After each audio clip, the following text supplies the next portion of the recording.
Yo, my fault, y'all. Let me turn this off real quick. Park right here. I'm at Walmart. You know what I'm saying? It's your boy again, man. 13 rounds of boxing. Coming back with another one, man. All right, man. Yo, I want to just chop it up real quick, man. I want to talk about Hank Lundy versus Terrance Crawford. You know, the fight on Saturday on HBO. I want to talk about this fight real quick. Yo, man. This is a mismatch, man. Straight up. I'm going to just call it how it is, man. It's a fucking mismatch. You know what I'm saying? I mean, let's look at Terrance Crawford, man. I mean, I don't have his box rec right now because I'm just going off top. But, you know, Terrance Crawford, I know when he actually fought somebody legitimate, it was Brettis Prescott, you know, who that was his first, real opponent, pretty much. He wiped everybody else out. And I believe that fight was at 140.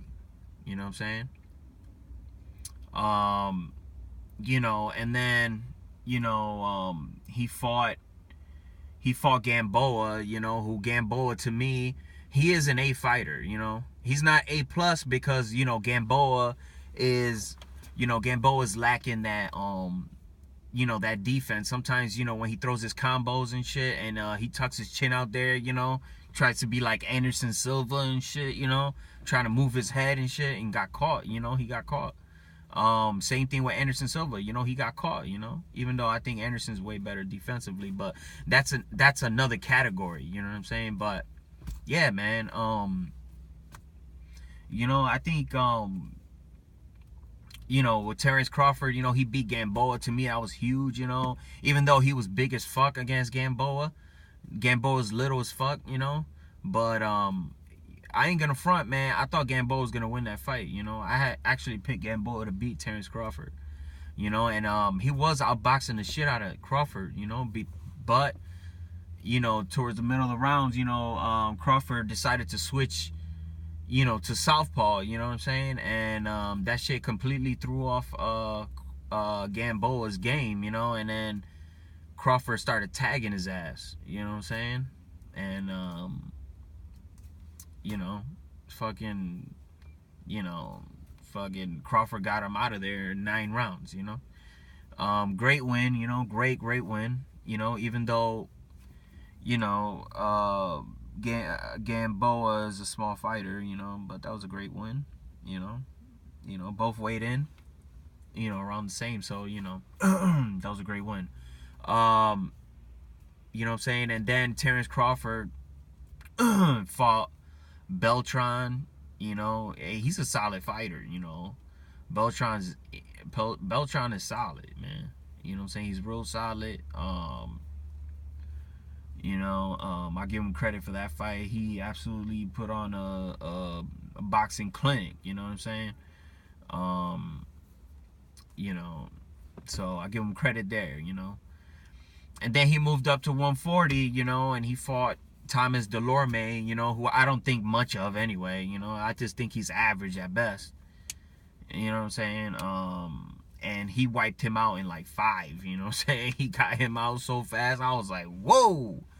You know what I'm saying? Damn. You know what I'm saying? Like, oh shit, man. You gonna wipe that nigga out in 5 though? So he wiped him out. That woke me. I was like, whoa. You know what I'm saying? Like, damn. I know Thomas Delorme, he gave somebody some work, like serious work. I can't remember who it was though. But I remember he was a legit opponent though. I thought this would be Terrance Crawford's legit opponent, but he wiped him out so fast. That shit wasn't even funny, man. And then he fought, he went from 135, he conquered that, he didn't unify. But before Thomas Delorme, though, at 135, he fought some solid opponents. And plus, he beat Ricky Burns, at his own hometown. You know what I'm saying? That's some gangster shit, man. You go to somebody else's hometown and you whoop they ass, That's like some Kovalev shit. That's some Sergey Kovalev type shit, That's some crazy G shit right there, you know? I like when fighters do that shit, by the way. I like when fighters go to other people's hometown and they whoop their ass. You know? That's what I like. You know what I'm saying? I like when, other fighters go to other people's hometown, whoop their ass, and then occasionally they can fight in their hometown if they want, Um, you know what I'm saying? Not like these other guys that they fight at MGM Grand, Las Vegas all the fucking time, That's some home court advantage shit, Like, come on, man. Let's get serious here, So, like, I'm just thinking about all that shit, Yeah, man. So, basically, he was pretty much the best at 135, and he jumped up to 140, he beat Thomas Delorme, and then he fought who's the last fighter he fought? Shit. I'm losing it here. Oh yeah, he fought Thierry Jean, at 140. Solid. Yeah, he's a solid opponent, I don't think much of Thierry Jean, I just think he's like a C plus B fighter maybe. Hold on real quick while I take this swig of water and shit.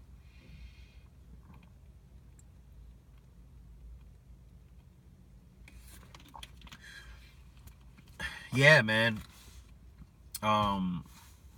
He fought Thierry Jean. Thierry Jean, he's alright, But I don't think much of him, That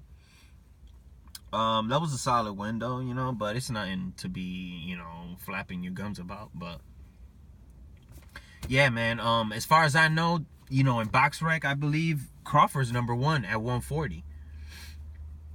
In the 140-pound division, which is I believe it's light welterweight. So he's the number 1 guy. Who would I want to see Terrance Crawford fight? Well, that's a different story. I would love to see him fight. I would love to see TC fight Victor Postol. Who knocked out. He didn't knock him out, but he pretty much said, "I quit" in there. He beat by TKO. He beat Lucas Matisse, which was shocking to me.